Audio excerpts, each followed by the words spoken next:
No, I'm saying Lauren introduced me to Puff. Oh, got you. I mean, I knew Puff, but it was more of a personal relationship after, we was at Cassie's birthday. I went to a seminar about death. Okay, you have to tell. Well, you're just telling me this now. I know, yeah. Please share. Why? I have a friend. Why were you there, and what did you learn? I learned that no one really dies, and that it's just an experience in the physical form, and we're attached to our personalities, but that we're just souls, and that we continue and continue and continue. Nipsey's former bodyguard recently dropped some claims that have the whole scene buzzing like crazy. He said that after Nipsey passed, Lauren London supposedly made a few moves that shocked people and flipped the whole narrative in a way nobody expected. But things get even more twisted when Brick Baby, someone who actually moved around with Nipsey, jumped in and spoke on old rumors that have been floating online for years. He didn't spell anything out, but the way he hinted at certain conversations had people stunned. Folks remembered when Wack 100 once claimed he had seen some wild footage connected to Nipsey that people online weren't supposed to even talk about. Back then, most viewers shrugged it off as clout chasing, but when Brick Baby gave a similar hint without dropping names or details, the mood instantly changed. He implied there was behind-the-scenes pressure around certain personal topics, and even though he didn't confirm anything, the internet ran with it, which hit fans hard. Some people on social media started calling Brick Baby a snake for even touching the subject, saying he was trying to damage Nipsey's legacy. Others argued he was simply addressing gossip the streets had been whispering about online for years, even if none of it has ever been proven. Comments online were going wild, with one person saying, "You can never destroy Nipsey's legacy." Another user added, "Who cares what Nip was doing in his personal life? He was solid and changed the culture. Respect the measure of a man." But then Brick dropped the part that froze the whole room. He claimed Lauren allegedly found out about these rumors before Nipsey was taken out, which had everyone stunned. If that's true, according to the chatter online, it means she wasn't blindsided after the tragedy. People on the street started saying she was already carrying that weight, that frustration, way before anything happened. And once Brick mentioned that, the entire storyline people thought they understood felt flipped. When folks ran the timeline back and started lining up little pieces they had ignored, the vibe got strange real quick. Some viewers said it almost felt like certain things didn't add up, almost like something was intentional. And that's when people online began looking at Lauren's alleged connection to Diddy. The timeline around that situation has always been messy, but the whispers never stopped. I sent a photo of Nipsey engaged in something which I will never put out. Yeah. Right? And that's his personal business. Yeah. And, based on what Wack is talking, and this is what I mean, like with Wack, a lot of the stuff he says ain't really comes out as true. Yeah. Is what I'm saying. But so what I'm saying is, I didn't see the video that Wack is talking about, but I do have a photo that someone sent me, and it's definitely it's Nipsey in the photo, and I'm not going to go into any more details with that. Nah, I understand that, but then okay, the video, right? It never said that it was man on man having intercourse. It's like a train was ran. Yes. That's from the narrative, whatever they put out, because I've never seen. Rumor blogs kept pushing the idea that Lauren was moving close to Diddy, even attending some of those wild industry-only events his crew was known for. And that made people ask tough questions. Why was Lauren's name suddenly floating around those party circles? Why were her ties to Diddy getting stronger at the same time Nipsey was blowing up? And why did some of the things she said after Nipsey passed feel different to people who were paying attention? Because let's be real, nobody ever wanted to question Lauren, since Nipsey clearly loved her. Nipsey built a whole family with Lauren, and she was the one standing beside him in every interview, every red carpet moment, every big step he took. She was always right there, hand in hand. But now that her name keeps getting linked online to Diddy's inner circle, people on social media have started asking the toughest, messiest question of all. Was she truly standing solid with Nip, or was she playing both angles without anyone noticing? And this is where the online conversations turn even darker. For years, plenty of folks on the streets never believed Nipsey's passing was just some random situation. They felt he was way too sharp, too focused, too respected to be taken out over basic neighborhood issues.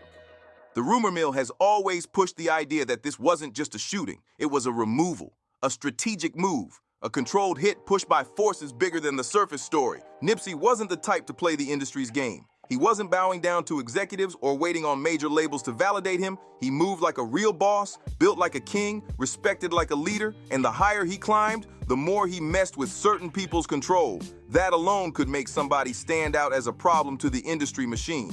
Then add the online chatter claiming he had knowledge, had connections, and was rising faster than anyone could box him in. Suddenly, to some people at the top, he looked like a major threat.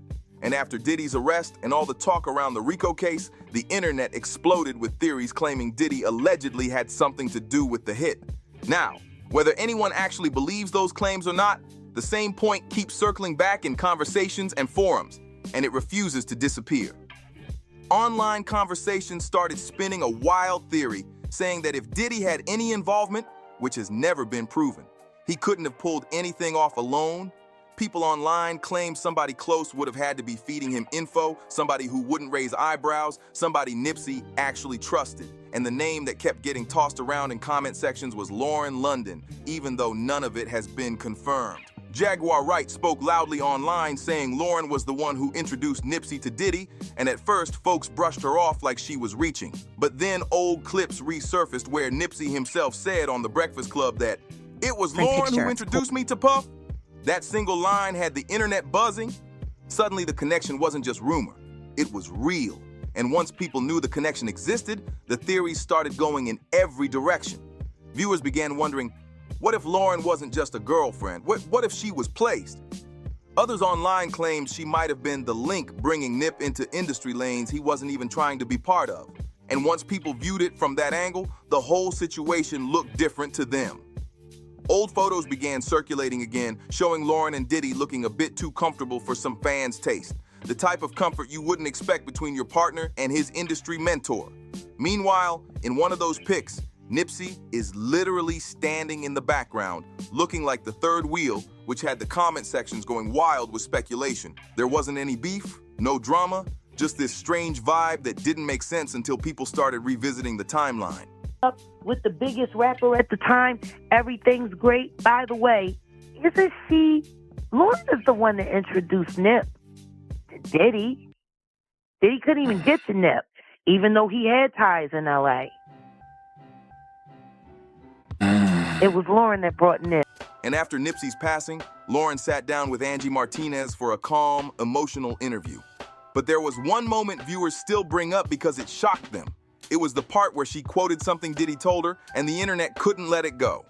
She said Diddy told her, "Look, boo, you've shown the world what it looks like to hold a man down. Now show them what it looks like when it all crumbles. That's your responsibility." And people instantly stopped like, wait, what? Why is Diddy calling her boo?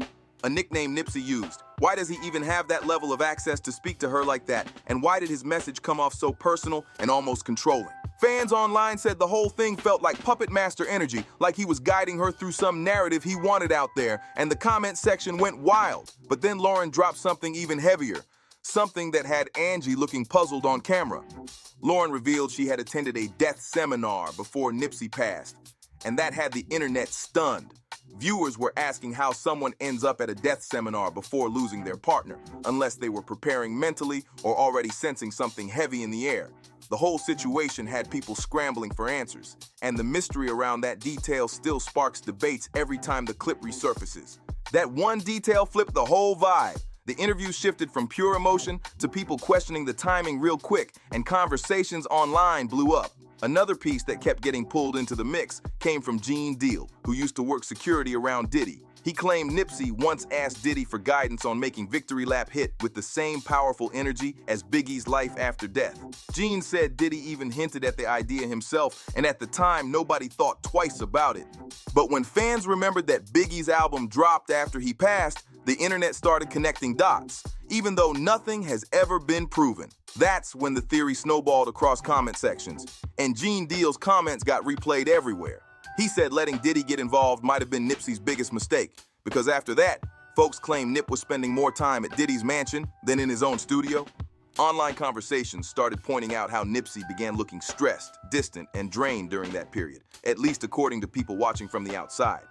Fans said he started moving different, carrying himself like something heavy was on his mind, and that sparked a whole new wave of speculation. So the street theory floating around online goes like this. People believe Diddy saw Nipsey rising fast, becoming too influential, motivating too many people to move on their own, and that made him uncomfortable. Again, it's all internet chatter with no proof, but that hasn't stopped the debates from getting louder every year. And this is where the street talk gets even louder, because people online claim that once Nipsey started moving too independently, certain folks in the industry weren't feeling it at all. I had no ego. So, you know what I'm saying? Like Nip came to me and said, I want you to mentor me. You know, I want to get into real estate. I want you to teach me all your, you know what I mean, like your business secrets. You know what I'm saying? I was like, whenever you got questions, pull up. And then on his last album, people do not know this. Somebody tried to jerk me, but I fixed it. I actually am one of the executive producers of Nipsey Hussle's last album. Victory Lap. Yeah, Victory Lap. So a lot of people don't know this. We got them to change it. In Wikipedia, somebody over at the label tried to leave my name out, but he came to me and said, I want you to be a part of helping me finish up this album. And so I was a part of not just the records I was on with him on his last album. He was like, yo, I'm a big fan of like Life After Death. They said his mindset was different. He wasn't trying to be controlled, wasn't trying to sign his life away, and wasn't trying to play the industry's old game. That kind of confidence makes some powerful people nervous real fast.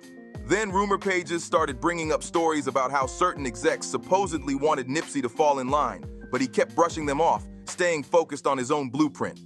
Fans swear they could see the shift. The more he built his movement, the more the energy around him felt tense, like something invisible was closing in. People online kept saying you could tell he was carrying something heavy, and those comments never stopped coming. Around the same time, folks began revisiting moments where Nipsey spoke about ownership, legacy, and breaking old systems. And when those clips resurfaced, viewers said it felt like he was hinting at pressure behind the scenes. Even though he never named names, the tone in those old interviews had fans rewatching everything with a new mindset. And then came the biggest rumor, the one the internet refuses to let go of. People claimed certain industry figures allegedly wanted Nipsey under their wing so they could benefit from his rise, not because they believed in his vision. When he kept standing tall on his own, the theory said it rubbed the wrong people the wrong way. Now, whether any of this is true or just online chatter, the streets always repeat the same sentence. When someone rises too fast, people in power start panicking. And that idea alone has kept the conversation burning nonstop. Now, you taking a spiritual person who's asking for something. He said, I wanted that same feel as life after death. That same feel was that Biggie got, and he went on to sell about 10 million albums or 10 million copies. I was saying, you gotta watch what you say to demons, because it just might come true. The online rumor pages kept pushing the idea that if certain powerful people couldn't control someone like Nipsey, they would try to remove him, even though none of that has ever been proven. But even in those street theories, folks always say someone on the inside would have had to open the door, someone who could bring him into rooms he normally wouldn't walk into. And that's when social media fingers started pointing at Lauren, all based on speculation, not facts. Now that Diddy is serving time, people online have been predicting that more names connected to him might come out, and the comment sections have been loud. One user wrote, I've been knew this. I never liked Lauren since people started saying she got Nipsey hurt. Tanisha said it first and people clowned her, but she was the one keeping it real. Another person said, remember when Lauren said at the memorial she didn't even want to show up? She said she talked to Puffy and he convinced her to be strong for him and for the loss.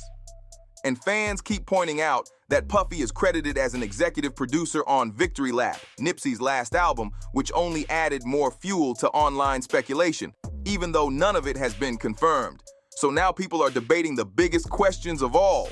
Did Lauren know more than she ever said? Was she simply grieving? Or was there something deeper happening behind the scenes, something she never revealed? And now that Diddy is already doing time, who else might the streets start whispering about in the coming months? Drop your thoughts in the comments. Don't hold back. Let me know what you think. And if you're rocking with this unfiltered heat, don't just scroll. Hit like, smash subscribe, share it out, and keep it rolling, because the next jaw dropper is loading up right now.